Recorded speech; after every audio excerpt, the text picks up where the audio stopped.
حضرت شیما نے کہا کہ کچھ کرنے کی ضرورت نہیں ہے. بولے اتنا کانفیڈنس؟ بولے ہاں اتنا بھروسہ ہے. جب پہنچی نا مکے، میرے نبی نبوت کے کام میں مشغول ہیں. جب پہنچی مکے، جا کر کہا کیسے سے محمد سے ملنا ہے صلی اللہ علیہ وسلم، کیسے سے ان سے ملاقات کرنی ہے. تو خادموں نے بتایا رسول اللہ کوئی خاتون آئی ہیں اور آپ سے ملنا چاہتی ہیں. میرے سرکار فرماتے بلا لاؤ.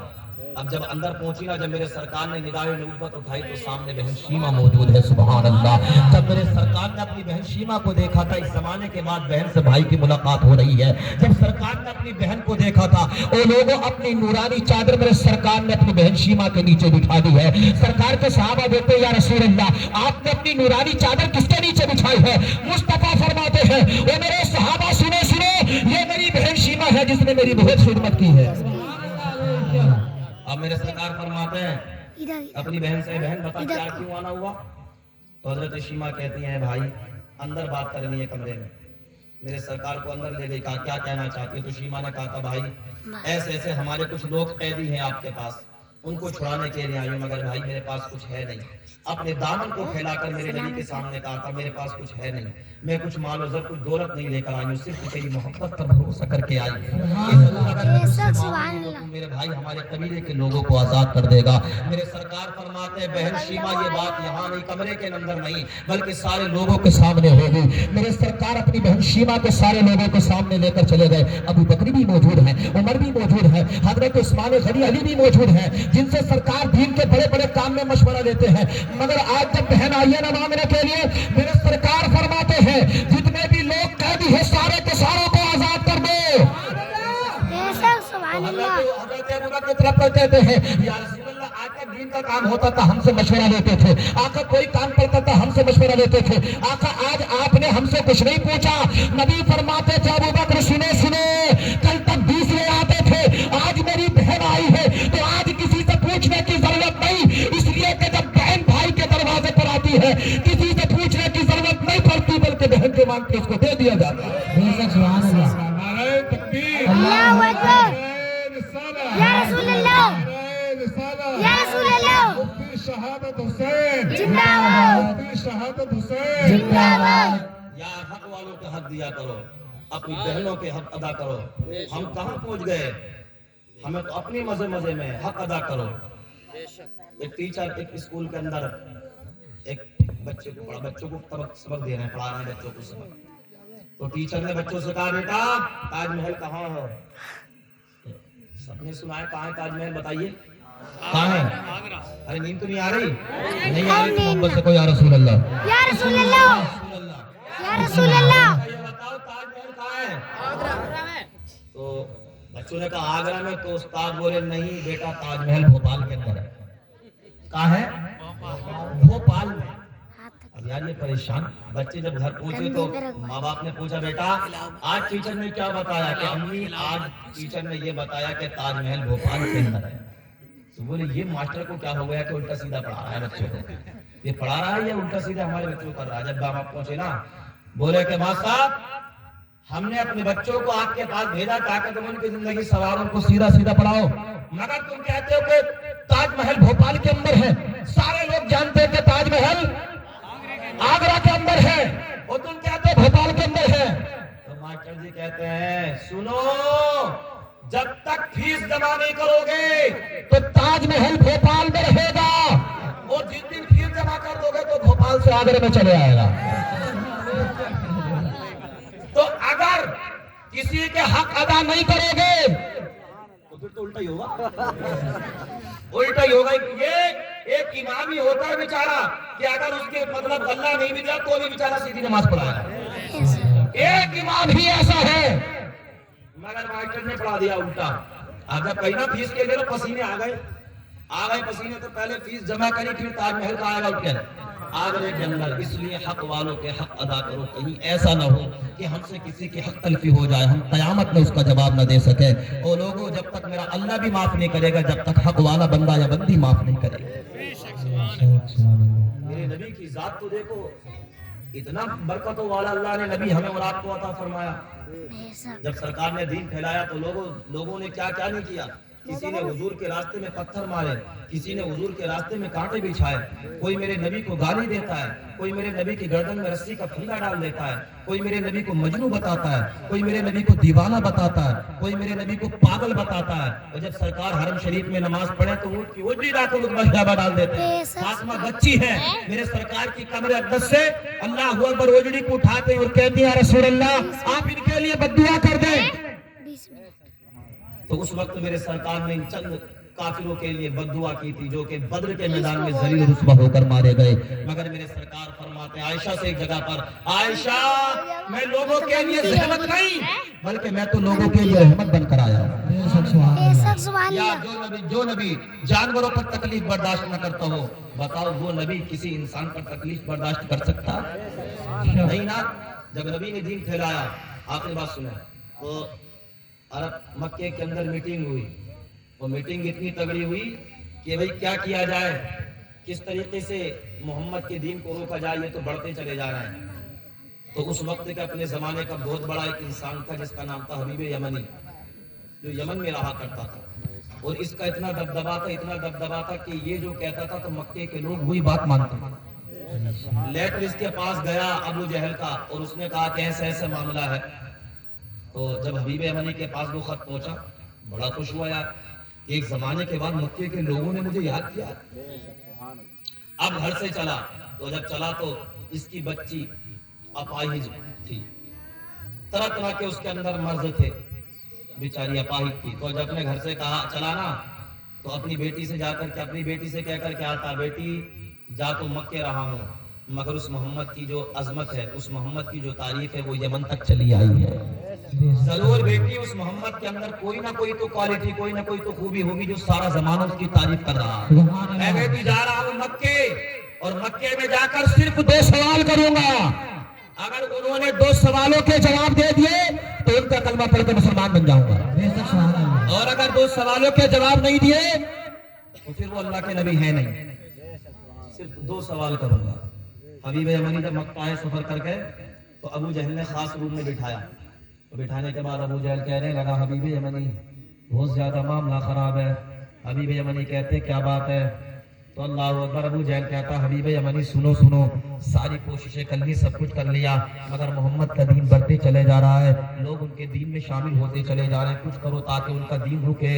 حبیب یمنی کہتا ابو جہل سن, صرف 2 سوال کروں گا ان سے, اگر سوالوں کے جواب دے دیے تو کلمہ پڑھ کے مسلمان ہو جاؤں گا, ورنہ سمجھ لوں گا کہ وہ اللہ کے آخری پیغمبر رسول نہیں ہے. اچھا ٹھیک ہے. اب ابو جہل بھی گھبرا رہا ہے, اور گھبرا اتنا رہا ہے کہ سوچنا کہ یار محمد جو کہتے وہ ہو ہی جاتا. انہوں نے اب تک جو کچھ بھی کہا وہ ہو ہی جاتا, ان کی زبان بہت سچی ہے. اب میرے سرکار کو بلایا گیا تو ابو جہل نے کہا کہ بھئی دیکھو محمد آ رہے ہیں صلی اللہ علیہ وسلم, یہ وہ آ رہے ہیں, تو کرنا کیا ہے؟ کہا جب وہ آئے تو کسی کو اٹھنا نہیں ہے, کسی کو کھڑا نہیں ہونا ہے, تاکہ ان کو ذلیل کیا جائے, ان کو رسوا کیا جائے معاذ اللہ. تو اس نبی کو ذلیل کرنا چاہتا ہے جس نبی کو اللہ نے سب سے زیادہ عظمت عطا فرمائی ہے. ورفعنا لک ذکرک, جس کے رب کو ذکر کو اللہ نے بلند کر دیا ہے. اگر کوئی لچا لفنگا اس نبی کے ذکر کو مٹانا چاہے, اللہ کی عزت کی قسم اس کا ذکر نہیں مٹے گا. مٹانے والے مٹ جائیں گے مگر آمنہ کے لال کا چرچا ہوتا رہے گا. سبحان اللہ, اللہ اکبر. یا رسول اللہ زندہ باد, نعرہ باد, نعرہ باد, یا رسول اللہ, مثل فارغ زلزلے و نجد میں ذکر آیت ولادت کی دیے, نبی کا ذکر کیجئے. اس کا دل جلے جلے, جو مرے مرے, مگر ہم تو عاشق رسول ہیں. ہم تو یہاں زمین پر بھی ذکر کریں گے, قبر میں بھی ذکر کریں گے, حشر میں بھی. جس کا دل جل رہا وہ جلتا رہے. ہمیں تو اللہ نے زندہ پیدا کیا ہے, اور نبی کے صدقے میں یہاں بھی زندہ, قبر میں بھی زندہ, محشر میں بھی زندہ. لوگ کہتے ہیں 12 وفات, کہ جب 12 وفات تھی تو پھر خوشی کیوں مناتے؟ بم دے کر جا رہا ہوں, او لوگوں غم وہ منائے جن کے مر گئے, میرا نبی مرا نہیں, میرا نبی زندہ ہے زندہ. تو ہم تو زندے کا جشن منا رہے ہیں, جن کے مر گئے وہ غم منائے, ہمارا نبی تو زندہ ہے، ہم زندے کا جشن منا رہے ہیں، جس سے جو ہو جو روک لے. مثل فارغ زلزلے ہو نجد میں ذکر آیات ولادت کیجئے. یہ میرے نبی کی شان ہے.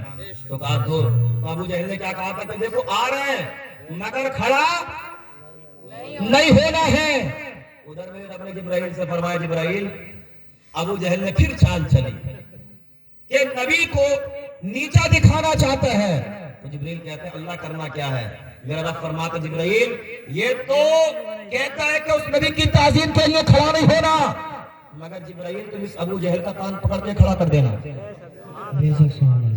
اس کا کان پکڑ کے کھڑا کر دینا.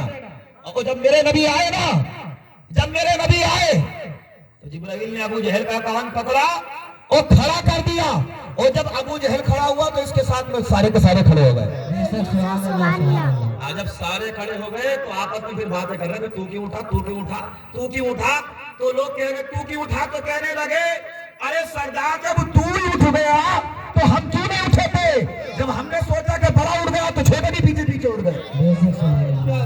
جب میرے نبی پہنچے تو فرماتے بتاؤ کیا بات ہے؟ کہا کہ تم حبیب امانی نے کہا کہ تم اپنے آپ کو نبی کہتے ہو. نبی فرماتے ہیں بے شک میں انی انا اللہ، میں اللہ کا رسول ہوں، میں اللہ کا آخری پیغمبر. کہا تم اللہ کا آخری نبی؟ کو ہاں. کہا میں تم سے پوچھنا چاہتا ہوں، دو سوال کرنا چاہتا ہوں. اگر تم نے دو سوالوں کا جواب دے دیا تو آپ کا کلمہ پڑھ کے آپ کا ہو جاؤں گا، اور اگر دو سوالوں کا جواب نہیں دیا تو مان جاؤں گا کہ تم اللہ کے پیغمبر نہیں ہو، رسول نہیں ہو. کہا ٹھیک ہے. تاریخ فکس ہو گئی. مکے کے بڑے بڑے لوگ امیر و رئیس جمع ہو گئے، سارے کے سارے. میرے سرکار موجود ہیں. حبیب یمنی نے جو پہلا سوال میرے نبی سے کیا تھا وہ سوال کیا تھا؟ کیا تھا حبیب یمنی؟ اے محمد یہ جو ہیرا پہاڑی پر جو چاند نظر آ رہا ہے اس کے 2 ٹکڑے کر دو. سبحان اللہ. جب میرے سرکار سے اتنا کہا تھا، آقا نے اپنی نبوت والی انگلی اٹھائی تھی، چاند کی طرف جب انگلی کی تھی تو چاند کے 2 ٹکڑے ہو گئے تھے. ایک ٹکڑا ہیرا پہاڑی کے ادھر تھا، ایک ٹکڑا ہیرا پہاڑی کے ادھر تھا. 2 ٹکڑے چاند کے ہو گئے تھے. حبیب یمنی کہتے ہیں محمد چاند کو جوڑ دے، کہیں ایسا نہ ہو قیامت آ جائے. چاند کو جوڑ دے، کہیں ایسا نہ ہو قیامت آ جائے. بس حبیب یمنی نے اتنا کہا تھا، نبی نے چاند کو حکم دیا. جو چاند 2 ٹکڑے تھا آقا نے حکم دیا تو چاند پھر سے مل گیا تھا. سبحان اللہ.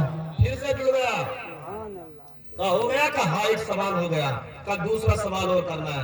تو میرے نبی فرماتے ہیں حبیب یمنی تجھے سوال کرنے کی ضرورت نہیں، میں بتاؤں تو سوال کیا کرنا چاہتا؟ سبحان اللہ. او یار تجھے سوال کرنے کی ضرورت نہیں، میں خود بتاتا ہوں تو پوچھنا کیا چاہتا ہے.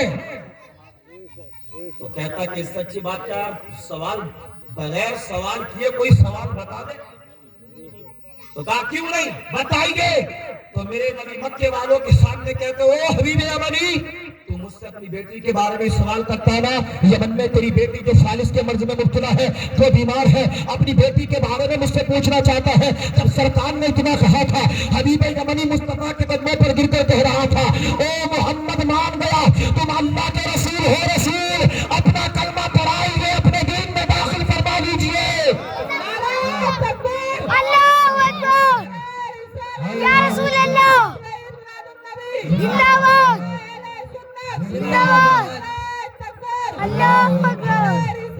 یا رسول میرے نبی نے کلمہ پڑھایا، مسلمان ہو گئے. اب یمن کو جا رہے ہیں. اب یمن کو جب گئے تو سوچا یار بڑے خوش ہیں یار میرے نبی کریم صلی اللہ علیہ وسلم کا میں کلمہ پڑھ کے جا رہا ہوں. اب جب دروازے پر جا کر یمن کے اپنے گھر کے دروازے پر دستک دی ہے، وہی لڑکی جو بیمار تھی، جو بیمار ہو چکی تھی، مرضوں کے اندر گھر چکی تھی، وہی لڑکی دروازہ کھولنے کے لیے آتی ہے. بڑی ہی خوبصورت، بڑی حسین و جمیل بن گئی ہے. حبیب یمنی کہتی ہے بیٹی یہاں سے چھوڑ کر گیا تو بڑی مریض تھی، تو کیسے اتنی اچھی ہو گئی، تجھے شفا کیسی مل گئی؟ تو بیٹی کہتی ہے ابا سنے سنے وہ محمد میرے خواب میں آئے تھے اور کہہ رہے تھے بیٹی تیرے باپ نے مکے میں کلمہ پڑھ لیا ہے، تو یمن میں کلمہ پڑھ لے. ابا تو مکے میں پڑھ رہا تھا، میں یمن میں کلمہ پڑھ رہی تھی. نعرہ تکبیر، نعرہ رسالت، سرکار کی آمد، دلدار کی آمد. نعرہ تکبیر. اب تو مکے میں پڑھ رہا تھا، میں یمن میں پڑھ رہی تھی. حبیب یمنی کہتے بیٹی اتنی خوبصورت کیسے ہو گئی، اتنی حسین و جمیل کیسے ہو گئی؟ تو بیٹی کہتی ہے ابا سنو سنو اس برکتوں والے رحمتوں والے نبی نے اپنا نورانی ہاتھ میرے جسم پر پھیرا تھا، اس کا ہاتھ پھرنا تھا کہ اللہ نے مجھ کو شفا عطا فرمائی. سبحان اللہ. یہ میرے نبی کی شان ہے. حبیب یمنی کہتا بیٹی میں کتنا بڑا خوش نصیب ہوں کہ میں نے آقا کے ہاتھوں پر مکے میں جا کر نبی کا کلمہ پڑھ کے ایمان کو قبول کیا ہے, اسلام کو قبول کیا ہے. بیٹی کہتی ہے ابا بے شک تم تو بڑی قسمت والے ہو, خوش نصیب ہو ابا, مگر تم سے زیادہ خوش نصیب میں ہوں میں. باپ کہتا بیٹی کیسے؟ اللہ اکبر. تو بیٹی کہتی ہے ابا تم سے زیادہ خوش نصیب میں اس لیے ہوں, تم تو مکے کے اندر جا کر کلمہ پڑھ رہے تھے اور وہ مدینے کا تاجدار مجھے یمن آ کے کلمہ پڑھا رہا تھا. تم پڑھ کے مکے گئے تھے اور وہ آمینہ کا لال مجھے آ کر یمن کے اندر کلمہ پڑھا رہا تھا. تم گئے تھے اور وہ میرے گھر تشریف لائے تھے. سنا ہے آپ ہر عاشق کے گھر تشریف لاتے ہیں, میرے گھر میں بھی ہو جائے چراغا یا رسول اللہ, تیرا میلاد میں کیوں نہ مناوا یا رسول اللہ. اے لوگوں آقا کا میلاد ہم سنی کیوں نہ منائے؟ جب رب نے فرمایا تھا جبرائیل نبی کی آمد ہے, کعبے میں جھنڈا لگا دو, مشرق میں جھنڈا لگا دو, مغرب میں جھنڈا لگا دو. ارے جب رب نے اپنے نبی کی ولادت پر فرشتوں سے کہا تھا فرشتوں جھنڈے لگا دو, اگر ہم سنی اپنے مکانوں میں جھنڈے لگائیں تو اس میں اعتراض کی بات کیا ہے؟ کسی کے پیٹ میں درد کیوں ہوتا ہے؟ کسی کو تکلیف کیوں ہوتی ہے؟ ہم تو لگائیں گے. تیرا میلاد میں کیوں نہ مناوا یا رسول اللہ. سنا ہے آپ ہر عاشق کے گھر تشریف لاتے ہیں, میرے گھر میں بھی ہو جائے چراغ. یار اس مدینے والے کو سچے دل سے پکار کر تو دیکھو. جب سچا عاشق اپنے دل کی گہرائیوں سے, آقا گہرائیوں سے جب نبی کو پکارتا ہے نا تو نبی نوانے کی مدد آتی ہے. بریلی والے رضا جب پہلی بار حج کرنے کے لیے گئے تھے, احمد رضا اعلیٰ حضرت کو بھی آج کل لوگوں نے نہیں پہچانا کہ یہ سنی یار کیا یہ حضرت اعلیٰ حضرت کرتے رہتے ہیں. جب دیکھو کہ اعلیٰ حضرت کا نام جب حج کے لیے گئے تھے نا امام احمد رضا پہلی مرتبہ حج کرنے کے لیے, تو تنہا نہیں گئے تھے, اپنے ماں باپ کے ساتھ گئے تھے. ان بیٹوں کو نصیحت حاصل کرنا چاہیے جو بازار گیا, کیلا خرید کے لایا, خود کھایا, بچوں کو کھلایا, مگر ماں بھوکی ہے, ماں کی طرف کچھ نہیں ہے. اور اگر ماں کو ایک سیب دے بھی دیا تو بیوی کا جو ہے محاورہ بگڑا ہوا, اس کا سارا معاملہ گڑبڑ ہے کہ ماں کا ہی خیال رکھ رہا, ہمارا تو کوئی خیال نہیں ہے. اعلیٰ حضرت جب گئے تھے نا ماں باپ کے ساتھ گئے تھے. او غور سے سنو, اب جس جہاز میں بیٹھے, جہاز میں اعلیٰ حضرت جس جہاز میں تھے, اعلیٰ حضرت وہ جہاز ڈگمگانے لگا, سمندر کے اندر طوفان آ گیا. کپتان نے آواز لگائی جہاز ڈوبنے والا کی اپنی جانیں بچاؤ, جہاز ڈوبنے والا ہے, جانیں بچاؤ. لوگ حیران ہو گئے, پریشان ہو گئے, کیا کیا جائے, کیسے جان بچائی جائے, بڑی پریشانی. تو لوگوں نے دیکھا ایک مرد قلندر پیچھے بیٹھا ہوا ہے, وہ کوئی اور نہیں تھا, بریلی کا احمد رضا تھا,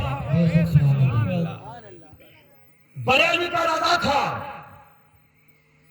تو کہا کہ انہی کے پاس چلو, وہی جا کر کچھ کریں گے. جب میرے اعلیٰ حضرت کے پاس پہنچے, جا کر کہا کہ دیکھو نا کپتان نے آواز لگا دی, اب تو ہم مر جائیں گے, سارے مال و اسباب ختم ہو جائیں گے, کچھ کرو تم ہی. تو میرے اعلیٰ حضرت فرماتے ہیں گھبرانے کی ضرورت نہیں ہے, بس نبی پر درود پڑھتے رہو, میرے آقا پر درود پڑھتے رہو. اور اعلیٰ حضرت فرماتے ہیں میرا جہاز ڈوب ہی نہیں سکتا, میرا جہاز ڈوب ہی نہیں سکتا. تو لوگوں نے کہا بریلی والے کیوں نہیں ڈوب سکتا؟ تو میرے رضا نے فرمایا جب میں جہاز کے اندر بیٹھا تھا تو وہ دعا پڑھ کے بیٹھا تھا جو میرے نبی نے پڑھی ہے. کون سی دعا؟ 12ویں پارے کے اندر بسم اللہ مجریہا و مرساہا ان ربی لغفور رحیم. لوگوں جب جہاز میں بیٹھا کرو یا سواری میں بیٹھا کرو, بائک پہ, موٹر سائیکل پہ, بس میں بیٹھا کرو, یہ دعا پڑھ لیا کرو, انشاءاللہ حادثے سے محفوظ رہو گے. اعلیٰ حضرت فرماتے ہیں مجھے اپنے نبی کے فرمان پر پختہ یقین ہے کہ میرا جہاز ڈوب ہی نہیں سکتا, اس لیے کہ میں وہ دعا پڑھ کے بیٹھا ہوں جو نبی نے پڑھی ہے, اور نبی نے فرمایا جو یہ دعا پڑھ کے بیٹھے گا وہ حادثوں سے محفوظ رہے گا. میرا تو یقین ہے. چلے گئے لوگ, پھر سے کپتان نے آواز لگائی, اب تو جہاز گیا, اب جان بچنا مشکل ہے. لوگ دوڑے دوڑے پھر سے بریلی کے رضا کے پاس پہنچے, کہا احمد رضا کچھ کرو, اب تو گئے, اب جان گئی, اب جہاز ڈوبا, اعلیٰ حضرت کچھ کرے. بس اتنا سننا تھا. امام احمد رضا جہاز کی چھت پر چڑھ گئے. اللہ اکبر. جہاز کی چھت پر چڑھ کر کیا پڑا تھا, ان کی مہک نے دل کے گنچے کھلا دیے ہیں, جس راہ چل گئے ہیں کوچے بسا دیے ہیں. ایک دل ہمارا کیا ہے, آزار اس کے کتنے, تم نے تو چلتے پھرتے مردے جلا دیے ہیں. اور پھر کیا کہا تھا, آنے دو یا ڈوبے دو, اب تو تمہاری جانب کشتی تمہیں پہ چھوڑی, لنگر اٹھا دیے ہیں. نعرہ تکبیر,